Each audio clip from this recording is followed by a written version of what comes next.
রনি, নুরুজ্জামান কাফি সহ ফ্লোরা আপা সবাইকে আমরা আজকে স্বাগত জানাচ্ছি এবং আমরা আরো স্বাগত জানাচ্ছি আমাদের একটা কেন্দ্রীয়ভাবে এবং সারা দেশে প্রতিদিনই আমাদের জাতীয় নাগরিক পার্টি এনসিপিতে বিভিন্ন ব্যক্তিবর্গ, গুরুত্বপূর্ণ ব্যক্তিবর্গ যোগদান করছেন। আমরা সবার উদ্দেশ্যে একটাই কথা, আমাদেরকে ঐক্যবদ্ধ হতে হবে, আমাদেরকে সুসংগঠিত হতে হবে, বাংলাদেশের জনগণের পক্ষে দাঁড়াতে হবে। আমরা দেখছি এই সরকার ক্রমান্বয়ে ব্যর্থতার দিকে যাচ্ছে।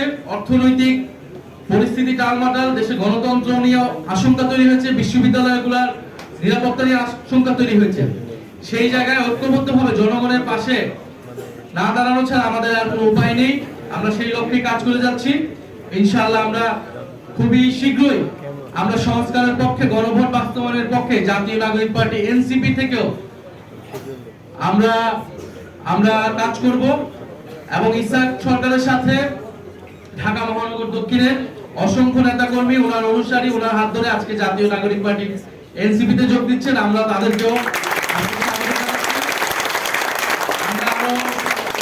ধন্যবাদ জানাচ্ছি। ঢাকা মহানগর দক্ষিণের সম্মানিত আমাদের প্রেসিডেন্ট আহ্বায়ক আলাউদ্দিন সাহেবকে এবং আমাদের সদস্য সচিব শাহরিয়ার ভাইকে। ওনাদের সুসংগঠিত প্রচেষ্টার কারণে ঢাকা মহানগর দক্ষিণ আর শক্তিশালী হবে এবং ইসাক সরকার ভাই এখানে আমাদেরকে আরো সামনের দিকে এগিয়ে নিয়ে যাবে বলে সেই আশা ব্যক্ত করছি।